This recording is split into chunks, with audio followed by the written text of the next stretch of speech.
a new generation of battleships, ordered by Hitler to destroy the enemy at sea. They're huge, they're powerful, they're dangerous, they're bad. Monster ships, larger, faster, and deadlier than anything else afloat. This piece is amazing. This is part of the belt armor of the Bismarck. Record-breaking vessels, engineered to be virtually unsinkable.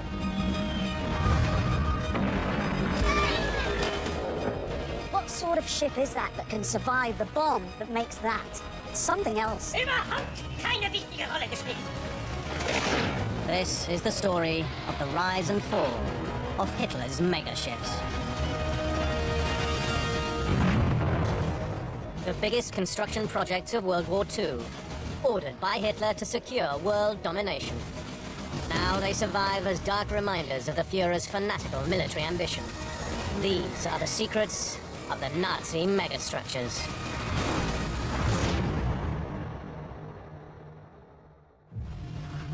November 1944, the Arctic. The Nazis' single largest weapon, the Tirpitz, is under attack. Feueranton! Feuer Bruno! 28 Allied bombers drop their 6-ton loads.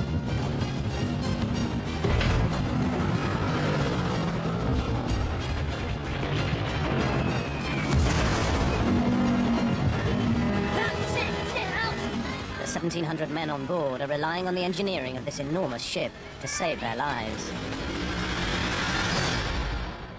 The remnants of that mighty battle still litter this Norwegian fjord. Wow. Now that is a hefty chunk of metal. That has got to come from the Tirpitz. It's quite exciting to touch that. I'm touching really a ship that no longer exists. It's like cast iron proof that that mythical beast did exist. It's quite wonderful. Battlefield archaeologist Dr. Tony Pollard is exploring the final resting place of the Tirpitz. And for the first time ever, documentary cameras will reveal what remains of Hitler's megaship. The remains of the Tirpitz still lie on the bottom of this fjord. She was the last of Hitler's megaships, but even as a solitary vessel, she posed a massive threat to the British. And the Royal Navy made her their #1 target and would stop at absolutely nothing to hunt her down. The story of Hitler's megaships begins over 4 years before the outbreak of World War II. In 1935, Nazi Germany is on the rise, and Hitler has plans for world domination. He's building up all of his armed forces, but the area where he's weakest is at sea. Hitler's navy is just a fraction of the size of its European rivals. The limitations on the size of the German Navy goes back to the Treaty of Versailles in 1919, the end of the First World War, when Germany's military machine is massively reduced. The whole point about that is to make sure that Germany can never do it again. But of course, when Hitler comes to power in 1933, he starts to tear that agreement up. And the Allies are really powerless to do anything about it. Hitler wants to build a navy to show the world the extreme power of the Third Reich. But turning his vision into reality will be a Herculean task. Hitler's understanding of the Navy is very limited indeed. He likes to think of himself as this great military leader, but actually his military training goes so far as what he's achieved in the First World War, which is rising to the rank of corporal. Naval matters? No, this is something he's not tuned into at all. The man Hitler turns to is Admiral Erich Raeder. A veteran of naval battle strategy, Hitler is relying on him to revolutionize the German Navy. Show me what you have got here and how you've prepared it. Raeder imagines that any future warfare is going to be much like his experiences of the First World War, where large numbers of heavily armed, heavily armoured capital ships, surface ships, are banging 6 rounds out of each other, hurtling shells across large mileage of ocean and seeing if you can knock one out of the water. It's not more complicated than that.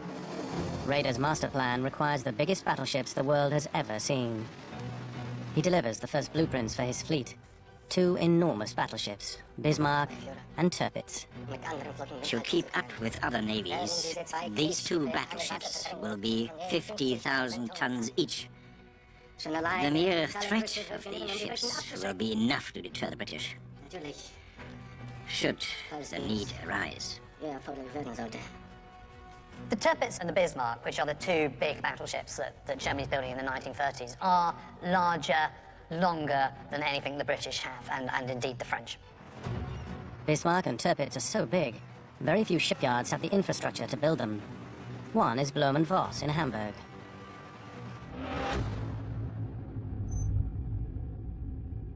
Military engineering specialist Mike Pavelek is exploring the site, which is still an active shipyard today. Although it's completely covered over now, this is the exact spot where slipway number 9 was, where Blohm & Voss built the Bismarck. Imagine, if you will, a sloping slipway running from about here to the edge of the water, about 300 meters, where they laid the keel in 1936. This is so exciting. This is where they physically built the Bismarck. A veritable forest of steel girders and cranes lined the slipway. They acted as sort of a scaffolding as parts and pieces were brought in to build the ship. It looked a lot like an open hangar. Both ships will be over 800 feet long, nearly 120 feet wide, and 18 stories high. Remnants left from their construction can still be found today. This piece is amazing. This is part of the belt armor of the Bismarck, the armor plating that went outside the hull to protect it in critical areas. This piece was left over. After the war it was found, and here it sits today. That's an enormous hunk of steel. The Bismarck's armored plating is designed to withstand an explosive charge of 550 pounds of TNT. It's incredibly well armed. It's the best armored battleship the world's ever known. And there is certainly a case that the Germans over-engineered their battleships, just as they over-engineer everything. Admiral Raeder wants his ships to be unsinkable. Firstly, his designers create super-strength double-layered hulls. The double hull construction means that there's an outer layer of metal as well as an inner layer of metal. The outer hull can take damage as long as the inner hull remains intact. To survive torpedo attacks, shell fire, and aerial bombardment, they each boast 22 watertight compartments to isolate internal flooding. The watertight compartments are designed so that if the ship takes a hit that penetrates, that section can be sealed off so that the rest of the ship doesn't flood, and it still stays afloat and viable as a weapons platform. In February 1939, just as soon as the first hull is finished and the ship can float, Hitler takes the PR opportunity to launch it.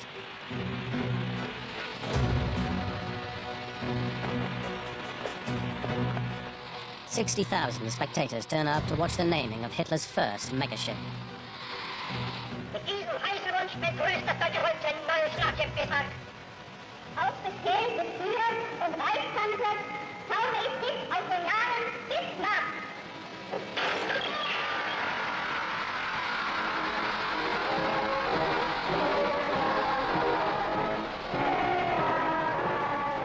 The point is, for Hitler, the Bismarck it's about prestige, it's a status symbol. It's saying, I've got the biggest warship in the world. Just 6 weeks after the launch of the Bismarck, Hitler launches his second superweapon, the Tirpitz. Taufe ich dich auf den Namen Tirpitz.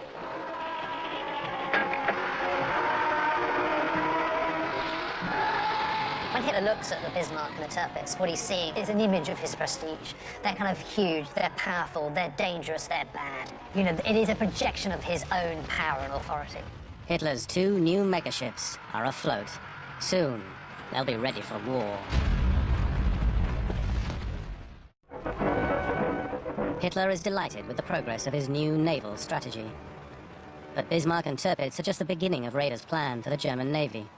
A vision he sets out in a manifesto known as the Z Plan. The Z Plan was a plan to enlarge the German Navy massively. Raeder was thinking about making the German Navy into a means of world domination. Well, the Z Plan in terms of battleships is a series of even bigger, better versions than the Bismarck and Tirpitz. So the first one is the H-39, and that's around sort of 55,000, 60,000 tons and around 265 meters long, with even bigger guns. Raising the stakes, the H-42 weighs in at over 90,000 tons and stretches to over 1,000 feet in length. And the final one is the H-44, which is absolutely ginormous. I mean, it's 155,000 tons. It's getting off at 400 meters long. It's got guns that are going to be 508 millimeters in diameter. To put that in some perspective, probably the biggest field gun that the Allies are using is 210 millimeters in the Second World War. So, you're talking something that's absolutely enormous. The total cost is estimated at over 33 billion Reichsmarks. But on completion, Germany would have the most potent navy in the world. Germany should be the greatest power on earth, and therefore it simply needed also not only the largest buildings but also the largest battleships as symbols of power, of the sheer might of Germany. But not even Hitler's biggest shipyards have the infrastructure to accommodate vessels of this size. This is the biggest dry dock I've ever seen in my life. The Nazi solution is to build Elbe 17. Located a short distance from where the Bismarck is being fitted out in Hamburg, it's one of the largest dry docks ever built. It's 350 meters long, it's 60 meters wide, and it's 14.5 meters deep. The ship behind me is a good example of the size and scale of the battleships that Hitler wanted to build during the Second World War. Hitler grants Raeder unlimited resources to accelerate naval expansion, but on one condition. He wants his new ships fast. I can't have them ready before 1948. No earlier, mein Führer. No, that's not good enough, Admirals. I need them by 1944. If I can build the Third Reich in 6 years, then the Navy can surely build these 6 ships in 6 years. And the reason for Hitler's impossible demands is soon evident. In September 1939, Germany invades Poland. The response from the West is faster than Hitler anticipated, and Raeder's plans are in trouble. Britain and France do declare war, and suddenly the Second World War has started. And this throws all the plans for the Z plan and for future rearmament into some disarray. So he parks the Z plan for a bit because at the moment the more immediate goal is the defeat of France, which is predominantly going to be done by air and land power, not by naval power. With the Z plan on hold, the priority for Raeder is to get the Bismarck and Tirpitz into battle.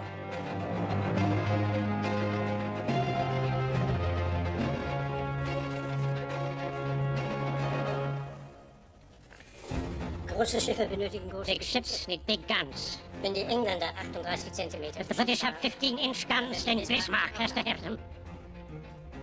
We cannot have ships that are smaller in any way.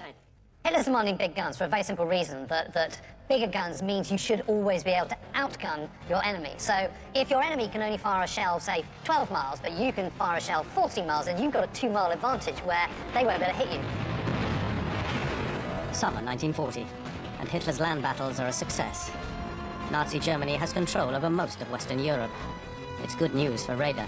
10 months after being put on hold, his Z plan can be revived. There was only one enemy left for Germany in Europe, and that was Britain. And since Britain was a major naval power, this was the chance for Raeder to revive his Z plan, to build up a great, powerful, strong German fleet to press Britain into defeat. With over 80 battleships and 500 U-boats, we could beat any navy in the world. America, Great Britain, Japan. No longer are we talking about 8 aircraft carriers, we're talking about 20, we're talking about 80 battleships. The world seems to be at their feet. They're confident, they're overexcited, they're basically like kids in a sweet shop. The Z plan is back on, as the first of Hitler's megaships is ready to put to sea. The Battle of the Atlantic is starting to really build momentum, and finally the Bismarck is ready, this huge battleship, the world's largest battleship with all its enormous firepower. And there is a real sense of confidence and anticipation that it's going to go out into the Atlantic and really make a huge impact. On the 18th of May, 1941, the Bismarck sets out on her maiden mission, under the command of Admiral Lutyens. Codenamed Exercise Rhine, her task is to attack the Atlantic convoy supplying Britain with the essential materials it needs to keep fighting.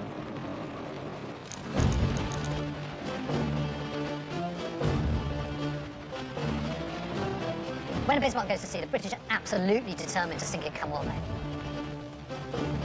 And it's not just because they're fearful of its potential as a weapon, but it's also because they know what a prestigious scalp it'll be if they sink it. The Bismarck is soon hunted down by ships from the Royal Navy, spearheaded by HMS Hood, the pride of the British fleet.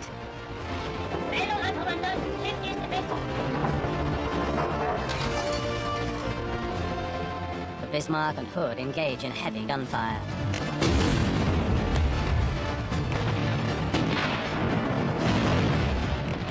This German footage shows the Bismarck's massive 15-inch guns firing at the Hood from a distance of nearly 10 miles.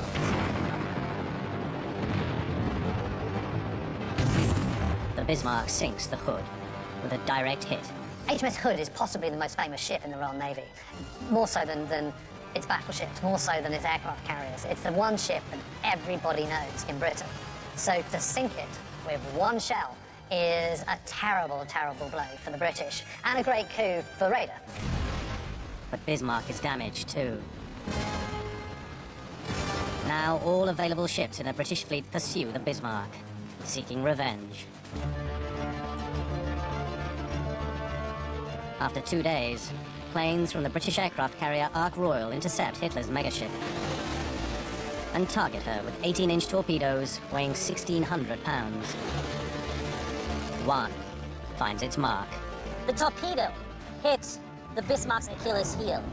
It detonated in the steering room at the rear of the vessel, flooding the steering room, thus locking the Bismarck's rudder, and this sealed the fate of this giant vessel. In Germany, Raider gets the news that Bismarck is doomed, as Lutyens orders his men to fight to the last shell.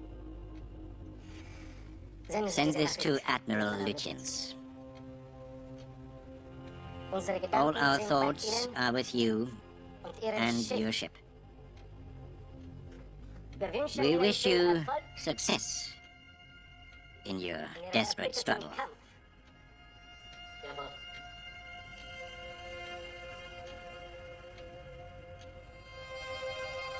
Facing the certain loss of the Bismarck, for Raider it was the best option for that vessel to go down with the flag flying, because it was simply the only way out, rather than to surrender the vessel to the enemy.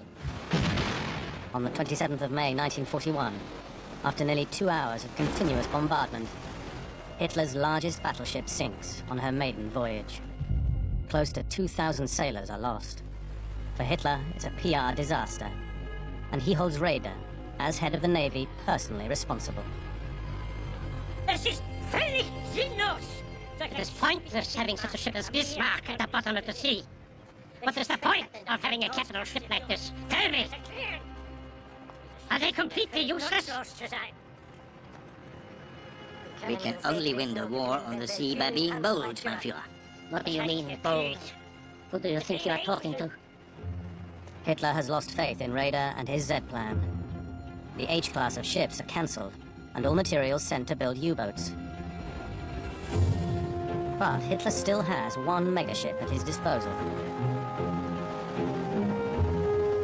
He orders the Tirpitz to take up a key strategic position in Norway.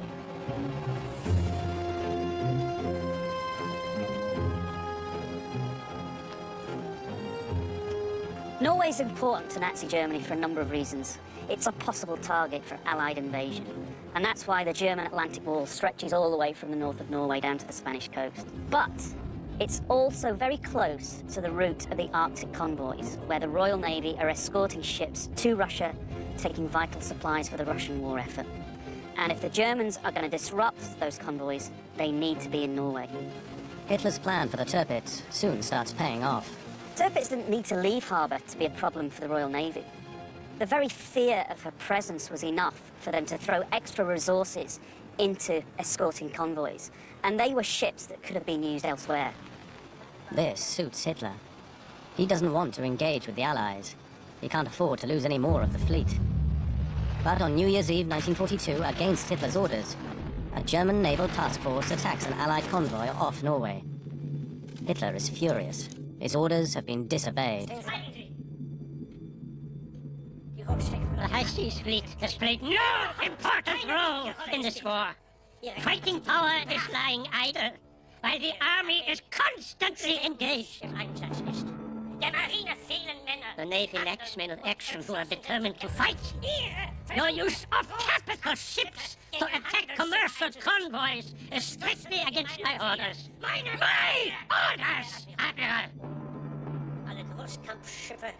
All capital ships will now be scrapped. Their guns and crews will immediately be sent to Norway to support coastal defense. Hitler's outburst is the final straw for Raeder. Humiliated by the scrapping of the Z-Plan and now faced with the dismantling of his naval fleet, he resigns. His ships are dismantled and their guns sent to bolster the Atlantic Wall. But one ship has made an exception. The Tirpitz. Hitler has plans for his prized battleship. In March 1943, he sends it even further north, to lurk in an Arctic fjord. The Tirpitz spent 18 months anchored in Kafjord, just behind me here. And there are a number of reasons for that. One is that she's a huge ship and takes a lot of fuel to move. And there's not a lot of that going around, so she needs to conserve that. So she gets parked up. A fresh crew is posted to man the anchored megaship. One of more than 2,500 on board is 18-year-old Willibald Volsing. A newly trained gunnery officer, he has a vital role in protecting the ship.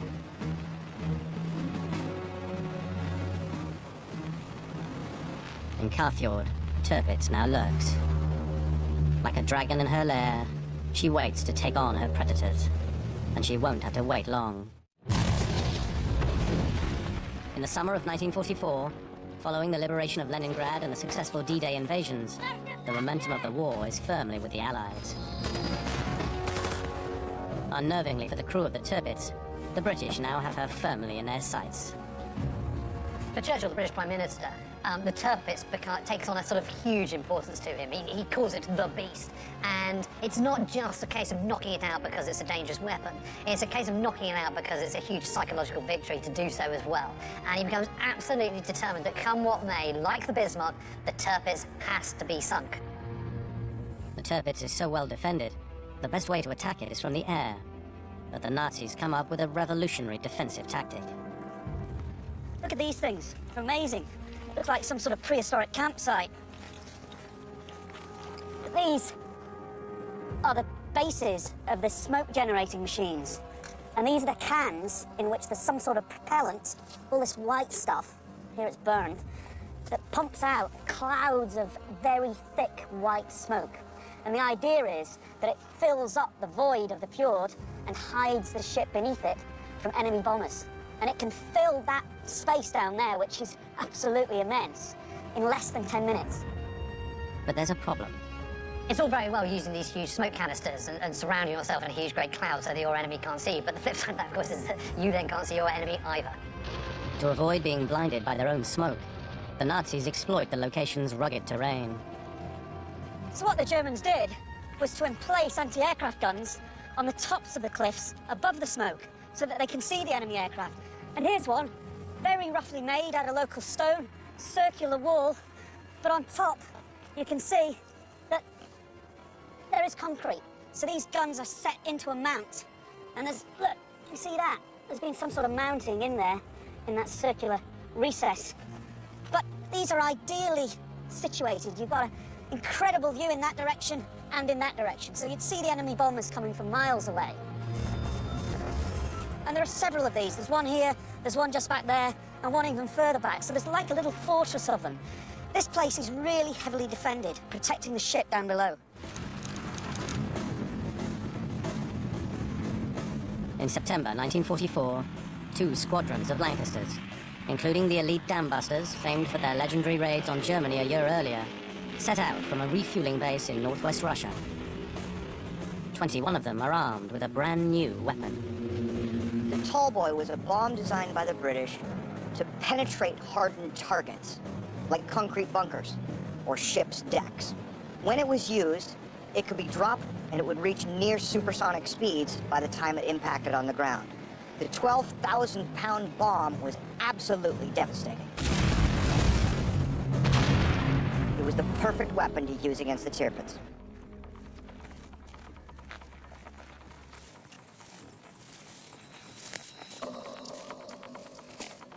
Oh boy.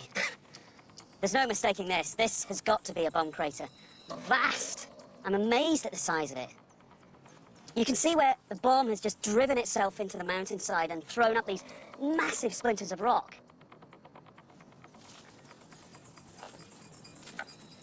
Oh, wow. Oh. Oh. This is a bomb fragment, and it's by far the biggest bomb fragment I've ever seen. It's phenomenal. That is stunning. Look at the size of it. Solid steel. Look at it. It's curving away under the rock. And the thickness of it, it's the length of my fingers thick. This is from a tall boy. It tells us that this crater was created by a tall boy. And tall boys were only dropped on one occasion here during Operation Paravane on the 15th of September 1944. That's incredible. On the Tirpitz, air raid sirens signal the approaching bombers.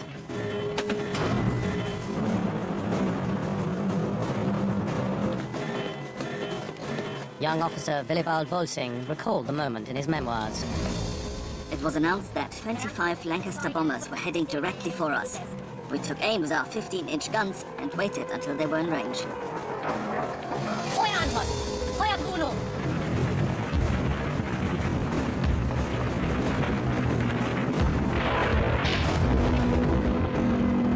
Smoke from the defensive canisters fills the fjord and begins to cover the ship. From the deck of the Tirpitz, her guns unleash a barrage of fire as the first wave of Lancasters deploy their deadly cargo.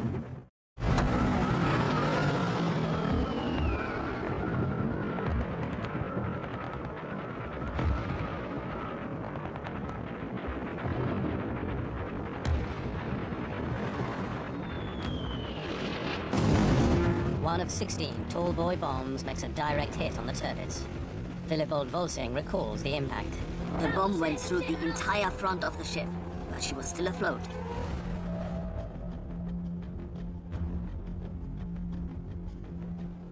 Imagine the devastation it must have caused. It drove itself through the top deck all the way down to the bottom. It ripped a 40-foot wide hole in her side, water spouting everywhere, dead men everywhere. But the thing is, it didn't sink her. It just wounded her badly. What sort of ship is that can survive the bomb that makes that? It's something else. The incredible engineering of the Megaship saves her. The watertight compartments and double hull stop her sinking. But internally, the damage is catastrophic. It can't be repaired again. It's no longer seaworthy. All it's good for is being a kind of floating gun platform and nothing else. Its seafaring days are over. But the British don't know Tirpitz is out of action. To them, she's still a huge threat. And for the Nazis, that makes her worth saving. Engineers patch up the giant hole in the hull. And with the war going badly for the Nazis, Tirpitz sails south to protect the strategic port of Tromsø. The Germans, in order to protect the ship, build up the sandbank underneath the ship to keep it safe so that if it is hit again, it will just simply settle rather than sink outright. The Tirpitz, by default, becomes part of the Atlantic Wall. The Nazis might think Tirpitz is now unsinkable, but they've made a critical error. She sailed straight into range of the RAF bombers operating from Scotland, and the Nazi mega-weapon is still their #1 target.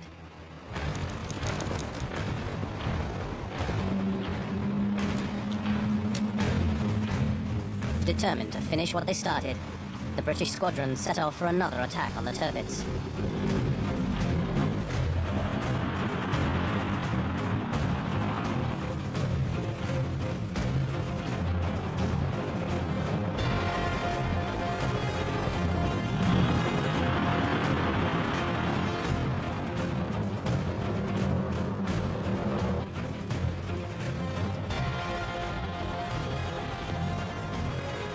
In Norway, the incoming bombers are detected, and the crew of the Tirpitz prepare to fight back.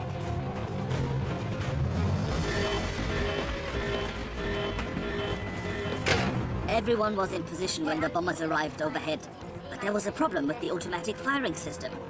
We couldn't track the planes with the guns and completely overshot. We didn't shoot one aircraft down. This is the actual footage of the Tallboy raid on the Tirpitz. The first bomb to drop is a direct hit. It rocks the ship. Within 90 seconds, 9 6-ton bombs explode on and around the vessel. On board, it was total chaos. There were explosions going off all around us. Shockwaves from the exploding bombs in the fjord caused the Tirpitz to lurch to one side, dislodging her from the protective sandbank. Water rushes in, and the Tirpitz capsizes with 1,700 men on board. Lieutenant Volsing is one of hundreds of sailors trapped inside.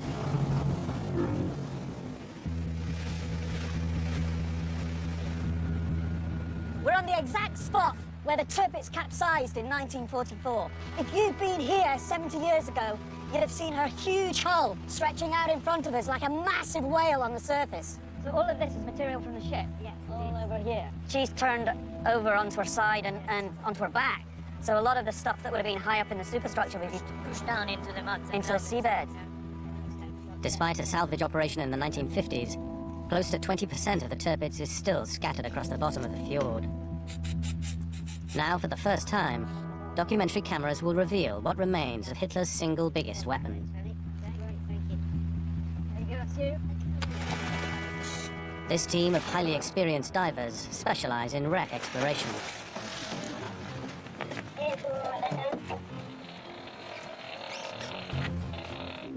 Today, nothing will be removed from what remains of the Tirpitz.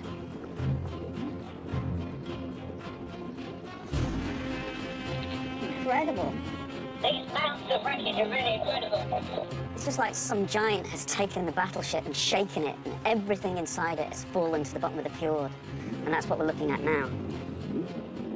There's loads of stuff there. Visibility is pretty good, actually. This is the 20mm anti-aircraft gun. These are shells with fuses on them. Look at it. Amazing. That's the pointy end of one of the projectiles that the big guns on the ship would have fired. In this case, 15-inch guns, massive. They could fire between 20 and 30 miles. Incredible weapons. The ship had 8 of them. Oh, here's cordite. Look, these are all cordite strips. This is explosive from the shells. This is the way it comes. It's like almost like big, thick sticks of spaghetti. And if you pulled that out of the water today and lit it, it would go off. It would ignite. In 1944, the situation was looking bleak for Volsing and the other survivors. We were clinging onto anything we could find, just to keep above the freezing water, which was flooding in through every gap. It was soon up to our waists, and we knew there was now little chance of escaping the upturned ship with our lives. The heavy armor plating and thick steel hull that made the Tirpitz so impregnable now trapped those still alive inside. 30 minutes after the Tirpitz had capsized, only the upturned hull remained above the surface of the fjord, and the tide was rising. It's no use. We can't get out. We've tried everywhere. Most of the men are trapped alive on board, and a huge rescue operation gets underway immediately, and they're on the hull with blowtorches trying to get hulls, and they can hear the men tapping on the metal.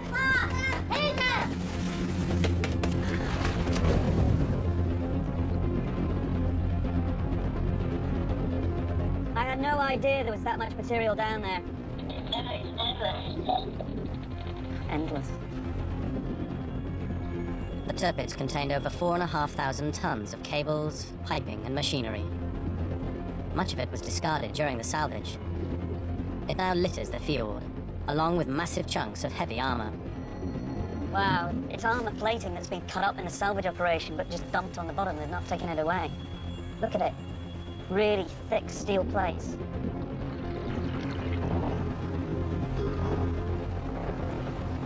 Cutting through this armor presented the only chance of rescuing the hundreds trapped inside. Yes, that's it. Hey! We're in here! Can you hear us? Desperately, they tried to give signal to the comrades outside. They were smashing them, hammering against the walls of the ship. Of the 1,700 crew members on board the Tirpitz, close to 1,000 perished.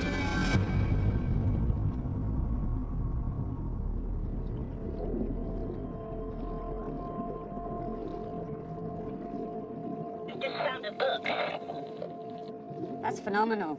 Absolutely unbelievable, this is. You can rewrite it just perfectly. It looks like it's been down here for 2 days.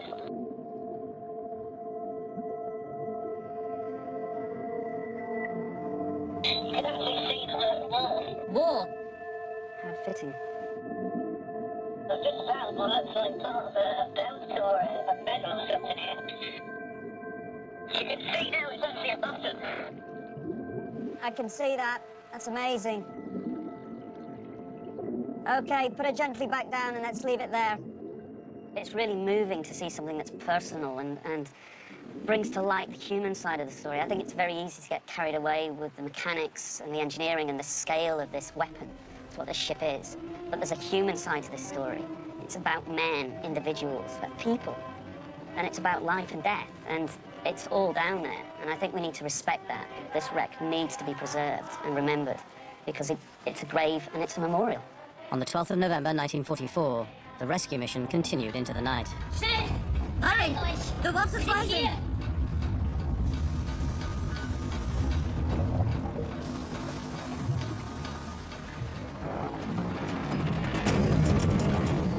Thank God. Lieutenant Willibald Volsing was one of only 87 sailors rescued from the ship. The sinking of the Tirpitz marks the end of Hitler's naval aspirations, forever. By the end of 1944, in the west, the Allies are advancing through Europe. In the east, the Soviets are pushing towards Berlin. And now both of Hitler's megaships, status symbols for the Third Reich, are underwater. Ultimately, Hitler's megaships fail because there's just not enough of them, and they're not supported either by other warships and, more importantly, by air power. There's no aircraft carriers, and in the Second World War, you need battleships with air power. That's something that the Nazis never, ever developed. Big ships are a thing of the past. War has been overtaken by air power, by submarines. And it's no coincidence that aircraft played a key role in the sinking of both ships. After the war, Grand Admiral Raeder is sentenced to life imprisonment at the Nuremberg trials for violating the Treaty of Versailles. Released early on grounds of ill health, he dies in 1960. Willibald Volsing returns to civilian life in Germany. The sinking of the Tirpitz draws to a close the era of Nazi megaships once and for all. Never again will such battleships rule the seas.